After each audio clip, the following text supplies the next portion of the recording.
Hey semuanya, apa kabar? Nah, kalau kemarin kan kita sudah konten sama Chico Jericho, gue udah ngobrol banyak tentang kerjaan spiritual dia yang mungkin menarik, tapi sayangnya memang nggak bisa lama. So, hari ini gue kedatangan teman perjalanan spiritual gue yang luar biasa juga. Dia ada seorang content creator, terutama yang gue tahu itu awalnya dari Instagram, tetapi ternyata dia sebenarnya besar banget di TikTok. Nah, dia ada seorang stand-up comedian. Kita sambut Harry Hore. Tepuk tangan dulu. Cukup, nggak usah banyak-banyak. Cukup, nggak usah banyak-banyak. Well, apa kabar? Terima kasih udah diundang. Nah, sama-sama. Baik. Oh, gue malah berterima kasih malah lu mau. Kan ya sama-sama inilah. Sama-sama menguntungkan lah. gua ada kegiatan jadinya, jadi nggak di rumah doang kan. Maka kalau di rumah terus istri yang nyap-nyap ya. So, gue emang ya Mas Heri atau Heri aja pokoknya. Mas aja. Boleh. Oke. Mas Heri, jujur gue tidak begitu banyak tahu tentang lo. Oke. Jadi, which is gue akan bertanya-tanya dulu tentang kehidupan lo dulu dari awal, Oke. karena gue nggak tahu ya. Iya. Nah, pertama kali yang gue mau tahu ada nama Harry Hore. Harry Hore. Harry Hore. Tapi gue menanya, Harry Hore kan namanya? Betul. Nah, Hore-nya mana? Hore gitu. Sebenarnya Hore itu nama asli. Seriously? Enggak sih. Nama panggungnya Nggak, Harry. soalnya gue pernah ketemu juga sama gitu, maka gue juga bener. Enggak, ya nama Harry Hore tuh kayaknya enak aja dibikin rima gitu.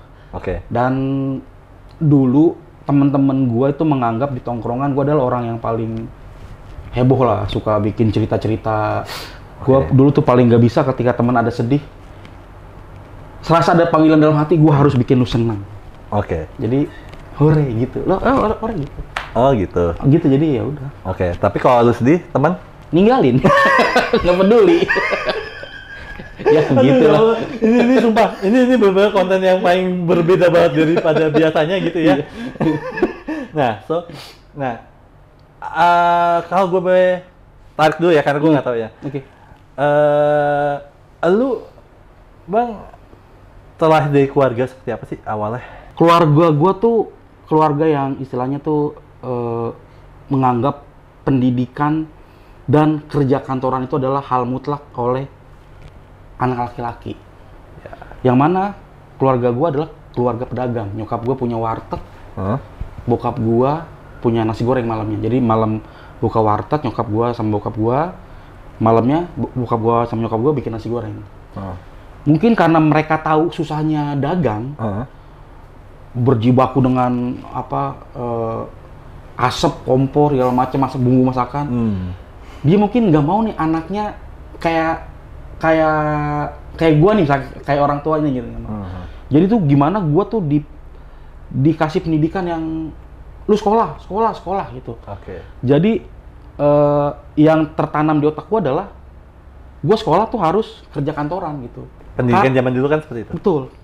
Dulu ya, orang dagang itu adalah pilihan terakhir tuh. Oke, iya. Pedagang tuh betul. pilihan terakhir. Orang PNS, kerja kantoran. Dagang tuh Iya. disepelein lah tahun 90-an. Sekarang kebalikannya. Orang kerja, tujuannya resign, cari modal buat dagang gitu kan. Iya, konsepnya gitu. berubah dunia ini. Nah akhirnya, gue ngerasa, gue tuh pengen gitu punya usaha, punya bisnis. Dari kecil bahkan, gue liat orang tua gue tuh kayaknya dagang enak gitu. Tiap hari di rumah gitu minimal, nemenin gue ngobrol segala macem. Kan kalau bapak-bapak yang lain kan Punya waktu yang banyak lah ya. Sementara gue sama sekali nggak boleh dagang dulu. Rumah gue di Kebagusan deket Ragunan, kebun binatang Ragunan. Terus Sabtu Minggu colong-colongan tuh dagang tuh. Oke. Dagang apa dulu? Dagang kopi Sasetan? bukan kopi apa sih, pakai termos terus. Oh iya. Nyewain tiket, dagang kacang gitu. Sampai akhirnya ketahuan, itu benar-benar domelin. Lu nggak boleh dagang.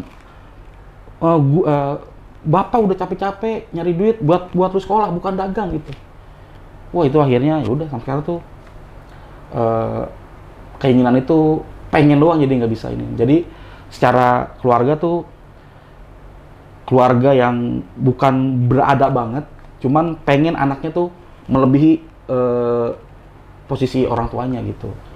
Karena terlalu banyak ya namanya orang dagang kan ya banyak hinaan, Pastilah, pasti. banyak Di era cacian. itu kan seperti Betul, itu. jadi ya sebisa mungkin lu gimana ningkatin derajat orang tua dengan dulu bekerja di kantor gitu. Jadi ya kalau dibilang dari keluarga apa ya, keluarga yang kurang mampu yang pengen anaknya melebihi orang tuanya, bukan melebihi yang lain, melebihi orang tuanya aja udah.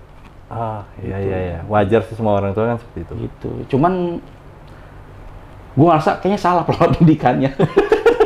Mungkin kalau dulu orang tua gua, lu dagang-dagang, mungkin gua udah jadi pengusaha ekspor impor kali gua sekarang. Mungkin ya. Gitu. Jual beli cabe. Gitu dah. Oke, nah, gua juga penasaran, maksudnya apa balik lagi ke nama juga gue penasaran banget. Apa sih kepala lu kenapa bener-bener kan banyak namanya, bisa juga Harry Hebring, Harry Hebo atau apapun. Kenapa Hore sih? Gue bingung gitu maksudnya. Karena ada rimanya aja. Kan Harry kan kalau dipotong kata kan jadi E-nya hilang, I-nya hilang, jadi tinggal O sama E. Harry Hore. Oke. Jadi kayaknya berlima aja gitu Harry Hore. Kalau Harry Hebring kan agak jauh kan. Malah tadi niatnya malah Harry Klarinet, malah lebih jauh banget. Kenapa lu ngerasa kayak klarinet ya? Gak tau, lucu aja tuh, diksi lucu, klarinetnya lucu aja, diksi lucu. Cuma kayaknya yang pas kayaknya Harry Hore aja gitu kayaknya. Oke. Nah, menariknya adalah gue juga penasaran tentang awal mula karir lu dulu nih. Oke. Seperti apa sih maksudnya awalnya? Ketika lu kan akhirnya jadi stand up comedy dan akhirnya menjadi yang sekarang, itu gimana? Berarti karir dari stand up dulu kali ya? Awal sebelum di stand up apa? Karyawan ya? Gue tuh 8 tahun finance di perusahaan asuransi syariah. Oke. Salah satu perusahaan asuransi syariah. Itu dari tahun 2008 sampai resign 2015. Oke. Jadi itu gue emang bener-bener karyawan sesuai dengan keinginan orang tua. Oke. Kerja kantoran, karyawan itu. Sampai akhirnya ada titik yang ngebawa gue tuh jenuh. 8 tahun gaji masih 2,5. Kayak capek banget kerja gitu kan. Diomel-omelin bos itu. Ada di titik itu, ditambah waktu itu ada masalah percintaan. Oh, percintaan? Percintaan, yang mana di tongkrongan gue terkenal dengan orang yang suka ngasih, lu ngapain sih cewek mah? Ya sepele, cewek sepele lah. Gue usah sedih-sedih karena cewek. Akhirnya gue ngerasain apa yang mereka dulu gue nyinyirin. Ya pacaran berapa tahun, akhirnya putus, galau.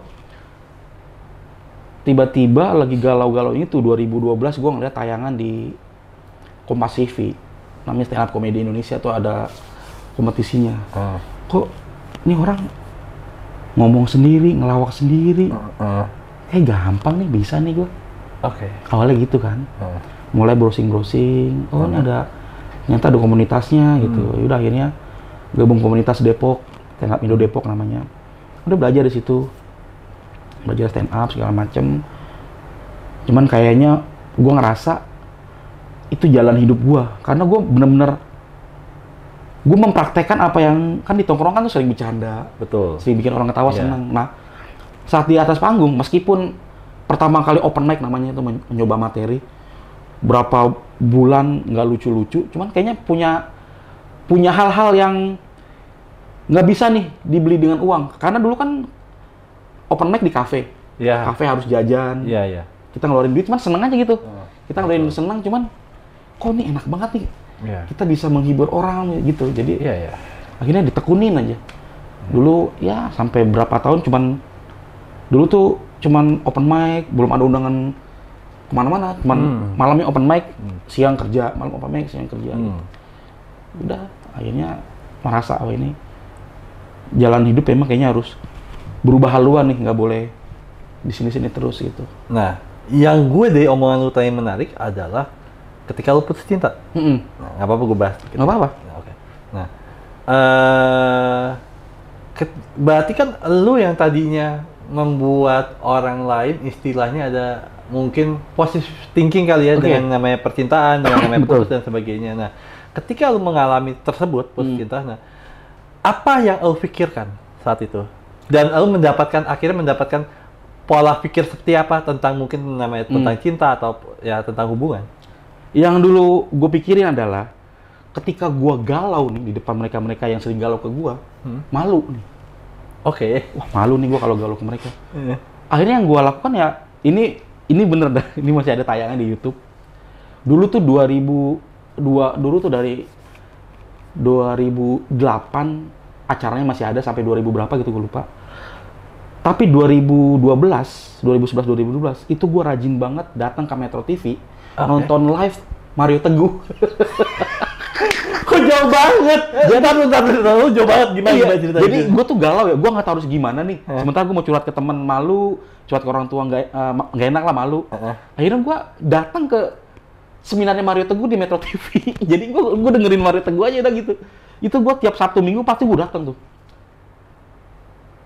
Sampai ada satu kata yang mungkin melekat di gue ketika Mario Teguh tuh bilang, ketika kita di posisi yang sulit, nggak ada yang sulit buat Tuhan. Wah, ini nih yang gue butuhkan. Jadi tuh nggak tahu, mungkin karena gabut ya, akhirnya nontonin itu segala macam ya udah. Posisi gue waktu itu ketika putus cinta, gimana caranya gue nggak mau terlihat galau, terus rapuh, nangis enggak gitu, yaudah. Soalnya nggak terjadi apa-apa gitu. Padahal dilihat tangannya udah banyak baretan. Padahal nggak bercanda.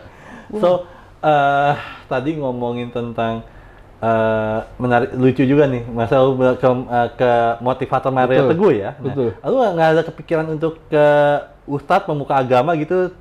Dulu kenapa gua nggak ke Ustadz? Kan perusahaan asuransi syariah gua nih, yang mana 8 tahun gua berkecimpung di situ, 70% adalah Ustadz, Pak. Oh, serius? Seriusan? Wow. Ustadz, pokoknya dia yang tahu tentang agama segala macam lah. Gue tuh kayak merasa bosen ketika curhat ke mereka yang ya karena ujung-ujungnya ya paling udah sabar, banyakin ibadah, lebih deket ke Tuhan. Ujung-ujungnya apa? Udah taaruf aja gitu kan. Maksudnya ujungnya nggak boleh pacaran, udah taaruf aja. Makanya gue bukan nggak mau, cuman gue pengen mencari yang beda nih. Menyelesaikan masalahnya dengan cara yang beda gitu, maksudnya mungkin yang lebih konvensional apa gimana gitu. Mungkin itu salah satunya ya, karena gue udah 8 tahun itu dulu selalu tiap hari ngobrol sama para ustadz. Jadi gue ngerasa ketika gue curhat masalah cinta gue udah bukan curhat, jadi ya kayak ngobrol biasa aja gitu. Jadi gue mau nyari orang lain aja lah gitu. Wow. Itu jadinya. ini gue belum pernah ceritanya di podcast lain, tahu? Serius? Ini sebenarnya aib banget, nah orang tahu gue kemarin Teguh. Nggak, tapi menariknya adalah memang lu sudah memang sebelum dari stand up comedy pun juga dengan, berarti saat lu putus pun belum stand up comedy ya, berarti ya konteksnya? Belum ya? Belum. Mungkin gara-gara putus, gue baru jadi stand up comedy. Yes. Nah, akhirnya yang gue lihat adalah memang lu sudah memang mungkin sudah terbiasa dengan masuk ke dunia TV kan. Kalau lu lihat kan ke Mario Teguh dan sebagainya, jadi which is lu sudah terbiasa lihat kamera yang banyak, lihat stage, lihat apa namanya studio gitu. Bener. Nah, Bang, gue potong lu Bang. Jadi waktu gue nonton Mario Teguh nih, kan dia di panggung besar kan, di Grand pokoknya lah. Ini dalam hati kecil gue bilang, wah ini gue suatu hari bisa nih gue tampil di situ. Oh, oke, nice, wow. Kejadian Bang, gue tampil di panggung Mario Teguh, meskipun bukan sebagai motivator, sebagai stand up komedian. Wow. Itu gue 2012, itu 2013 sampai 2014, kalau lihat di YouTube masih ada. Itu gue rutin tuh, hampir tiap minggu tuh gue ada stand up komedi di Metro TV. Yang salah satunya adalah panggung yang Mario Teguh tempatin gitu. Jadi, wah ini mah cita-cita gue dari dulu banget nih gitu. Wow. Nah, tapi ini menarik banget. Ini menarik banget. Lalu sadar nggak sih kadang-kadang kita gitu ya, bukan berarti ini nggak boleh atau nggak usah. Ya, gue nggak bilang seperti itu ya, jadi jangan berpikir gue seperti itu juga, Mas. Terkadang ketika kita berdoa sama Tuhan itu nggak selalu harus betul. Ngeri ya. Dengan kita ngomong dalam hati kayak misalnya, one day saya akan di situ berdirinya, itu sebenarnya tanpa kita sadar itu udah berkomunikasi sama Tuhan dan sudah berbicara sama Tuhan, dan di situ lu menyadari part itunya nggak sih? Dulu nggak sejauh ini pemikiran mana udahlah. namanya berharap kan apa juga namanya ngayal gratis mah. Ngayalin yang gede-gede lah segala macam gitu. Ya udah, gini. Ternyata Bang, sorry Bang. Setelah gua sadar, Bang. Itu semua yang terjadi sekarang di gua nih. Itu hampir kalau dibilang doa masa lalu gua, Bang. Pertama, 2000 waktu masih zaman-zaman SMA lah, SMA kuliah awal-awal. Gua pernah bilang ya. Karena dulu gua keluarga susah gitu ya. Gue ngeliat temen gue tuh kalau mau nikah tuh harus resepsi gede-gedean segala macam ngabisin duit. Gue bilang, gue mah kalau nikah mah gue nggak pakai resepsi ya. Resepsi mah apaan? Cuman gengsi orang tua doang, gue bilang gitu kan. Iya. Itu gue tanemin begitu kejadian Bang. Gue 2 kali nikah nih. Gue 2 kali nikah ya. Gue baru tahu. Ini udah pernah cerita ke orang-orang belum? Udah tahu orang-orang. Nggak, maksudnya di YouTube atau di something? Udah aman ya. Gue 2 kali nikah. Sekalipun gue belum pernah yang namanya duduk di bangku pelaminan yang gede Bang. Itu yang gede banget tuh. Belum pernah. Orang gue nikah sama bini gue si Bunga. Duduk di bangku bakso atau gak bangku itu. Jadi gue pernah resepsi. Gue abis akad nikah nih, duduk di luar di bangku bakso. Tuh, gue gak pernah resepsi kejadian. Ini yang paling magic lagi menurut gue ya, yang menurut gue tuh perkataan adalah doa. Nggak tahu kenapa ya. Coba cek dah. Nggak tahu kenapa kok bisa yang namanya Jasmine. Cewek yang namanya Jasmine itu cakep banget, pasti yang dari kan pasti cakep. Cewek yang namanya Jasmine itu cakep dah. Gue pengen nih punya pacar atau istri namanya Jasmine. Jasmine artinya bunga melati ya. Yes. Istri gue namanya Bunga Bang. Kesampaian gue. Ya meskipun bunganya bunga rohan sih.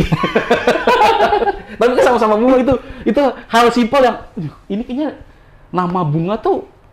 Dulu gue pengen punya istri namanya Jasmine, jadi ya bunga juga gitu. Jadi tuh emang bener banget tuh doa tuh kadang nggak perlu kita cuma di dalam hati, gitu tuh. Karena tapi lu sadar nggak sih, maksudnya ini gue keinget omongannya Mas Heri.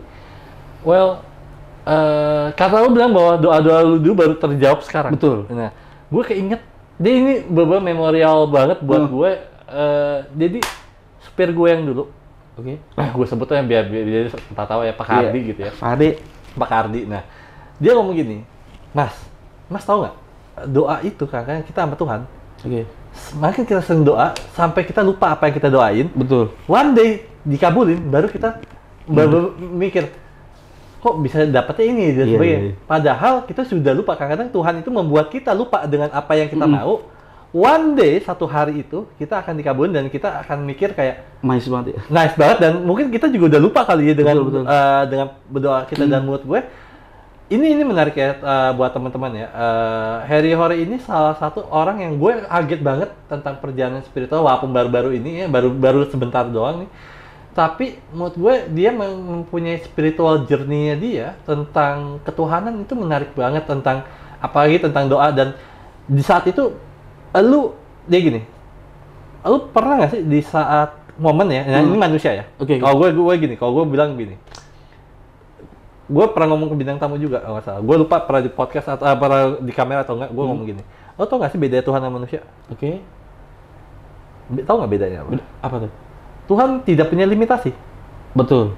Manusia punya limitasi. Punya keterbatasan. Nah, which is ketika kita punya limitasi, berarti kita juga punya limitasi untuk menerima apapun yang Tuhan kasih ke kita.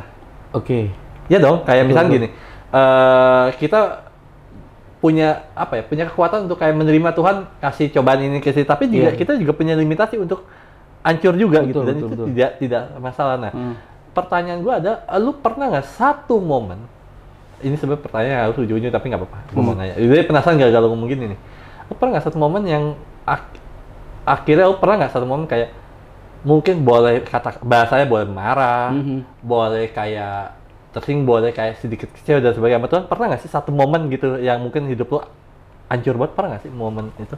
Titik terendah gue tuh bahkan baru-baru ini tuh. Jadi tuh menurut gue stand up comedy itu adalah profesi yang bener-bener banyak skenanya tuh. Nggak